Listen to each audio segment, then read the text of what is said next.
Chapter 21. Thanksgiving. Alone. Thanksgiving Day, 148 Festive Lane, Lake Forest, Illinois, 6 p.m. It was exactly 1 year to the day that a gas leak explosion leveled the house on this site, killing 5 very special people. Michael spent most of the year building a new structure on the foundation of the magical old house. Unfortunately, the decorations that Michael and Arianna accumulated over the years were also destroyed in the fire. Michael purchased just a few items to signify his undying faith in the magic of Christmas. Having moved out of his apartment and into the house a few weeks prior, Michael became depressed and weary from last year's memories. Visiting the cemetery early this morning, he was overwhelmed with sadness, recalling the family and friends he lost so tragically. He no longer blamed himself for the accident, but still felt guilty to be alive when all he loved was gone. As Michael sat sipping coffee from a white ceramic mug, he thought of Christmas Eve, that would again be upon him in less than a month. Would Arianna and the kids be coming home for the day? Would Martha and the rest of his family visit as they had for the previous 5 years? The house was rebuilt as Martha requested, but his faith in love and God was still just borderline. Would he be allowed to share the love of family and friends again if his faith was not fully restored? These questions regularly filled Michael's head with a roller coaster ride of emotion and uncertainty. He tried his best. His only recourse was to wait and see what would happen at 6 p.m. on Christmas Eve. The telephone rang as Michael set the coffee mug on a glass end table next to the black leather love seat. Hello? Mike, it's Denny from L.A. How are you? Denny, just fine. How are you? I'm doing pretty well.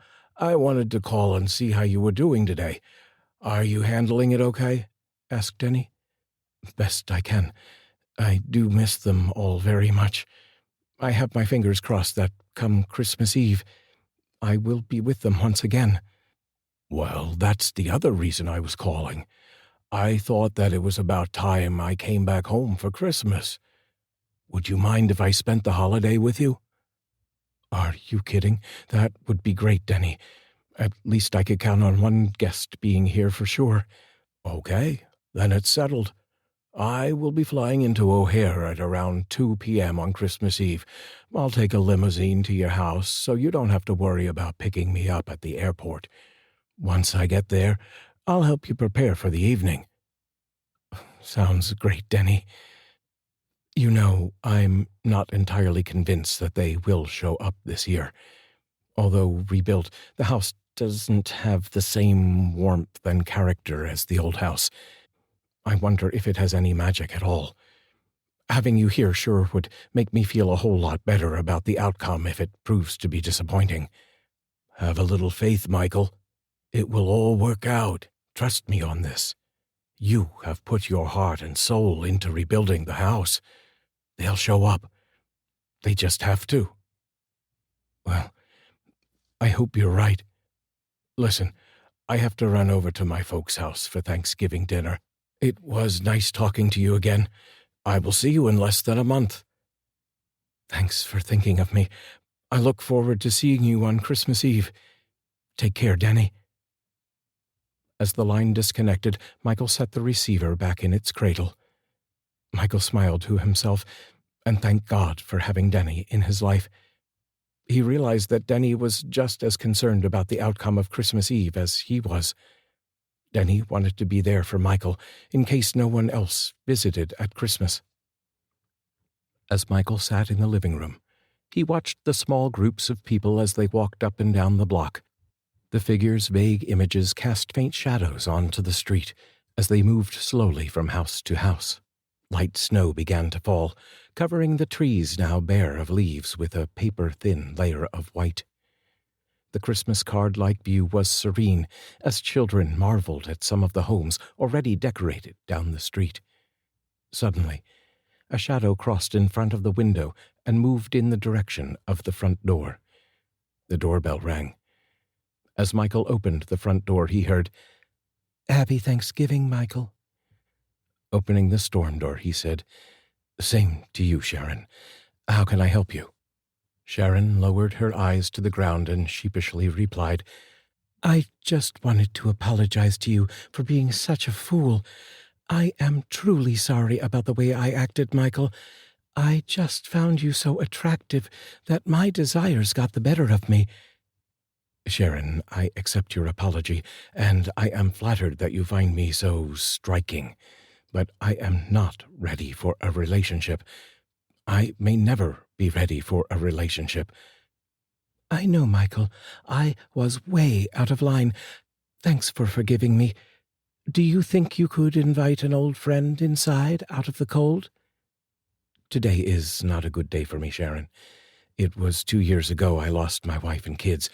I don't feel like having any company right now. I realize what today is, Michael. That was the reason I decided to stop by. I thought that maybe you could use some company. I guess not. Don't take it personally, Sharon. I just don't feel up to being a witty and good conversationalist. I would prefer to be left alone. I'm sure you can understand how I feel. Sure, Michael. I will be on my way. Happy Thanksgiving, and try to keep smiling. Happy Thanksgiving to you as well, Sharon. Thanks for stopping by.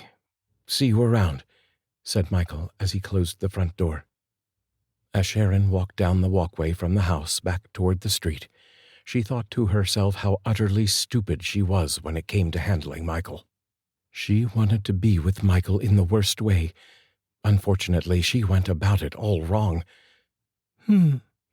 Maybe I will surprise Michael by stopping by again on Christmas. I could dress up as Mrs. Claus, red velvet robe, high heels, and nothing underneath. Maybe that would bring a smile to his face. She frowned, realizing she was just dreaming. Nah. Arianna must have been one special woman to steal his heart for all of eternity. As Sharon pulled away from the curb, Michael watched from the living room window and could see her car drive out of sight. He sighed to himself. He thought, maybe I should have let her in. She is beautiful and I am kind of lonely. But she's no Arianna. I would feel so guilty if I was to get involved with someone else while there is still a chance that Arianna and I will be reunited at Christmas. I just have to hold on to my faith and believe that this Christmas will be the most joyful Christmas of all.